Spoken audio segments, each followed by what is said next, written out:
स्वस्ति श्री गणेशाय नमः।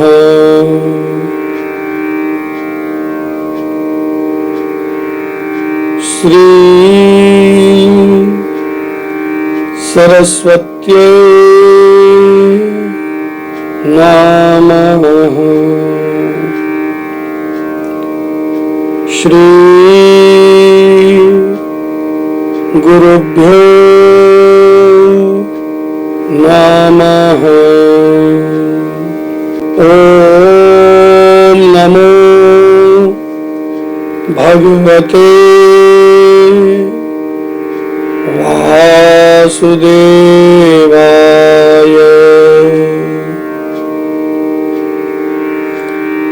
नारायणं नमस्कृत्य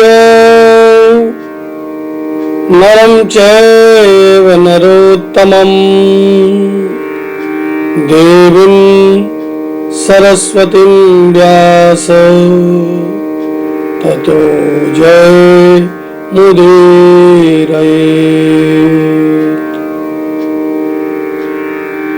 कृष्णाय वासुदेवाय हरये परमात्मने प्रणतक्लेशनाशाय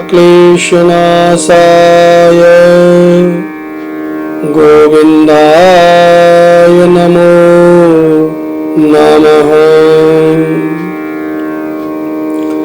सच्चिदानन्दरूपाय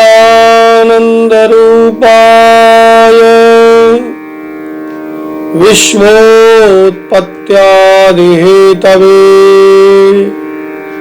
तापत्रय विनाशाय श्रीकृष्णाय वयं नमः।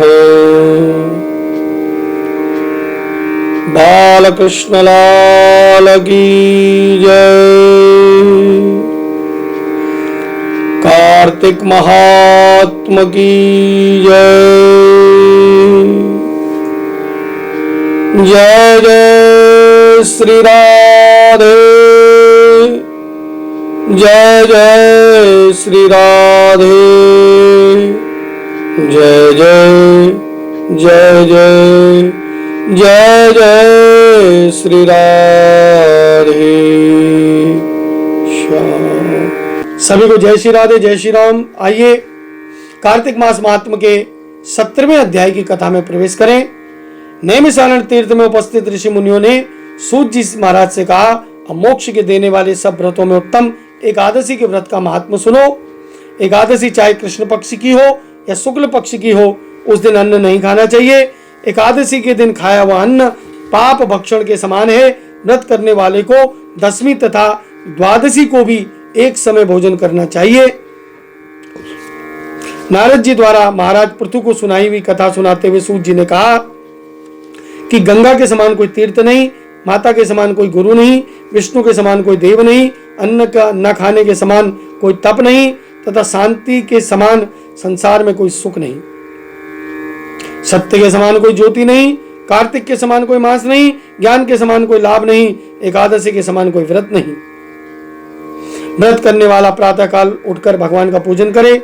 पुराणों में एक कथा है, उसे सुने। जो पुराणों की कथाएं हैं एकादशी की, रात्रि को जागरण करें।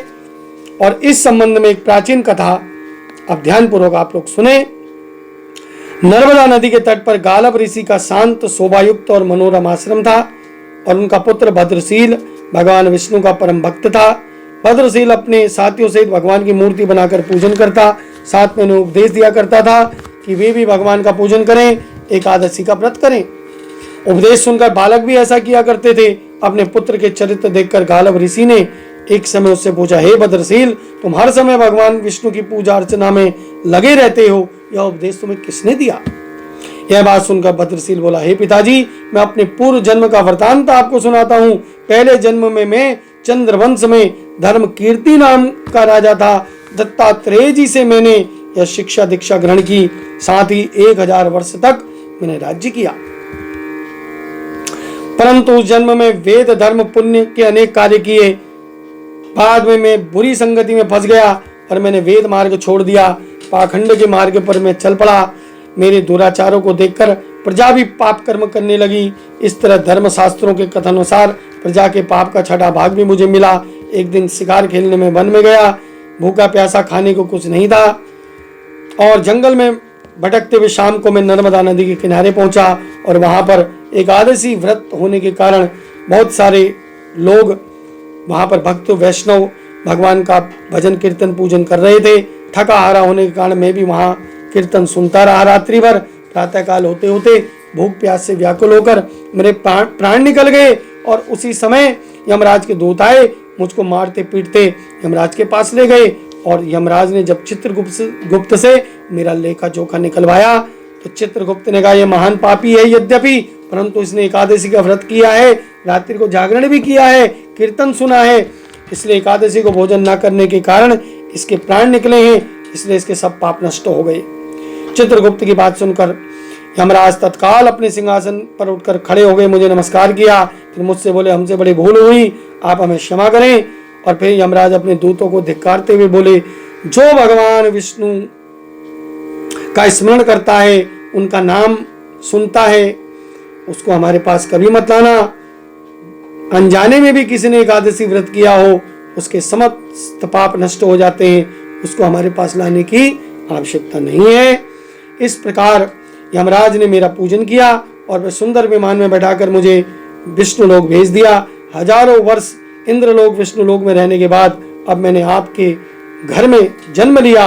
एकादशी व्रत की महिमा अपार है, जिस कथा को सुनता है सुनाता है उसके भी सब पाप नष्ट हो जाते हैं।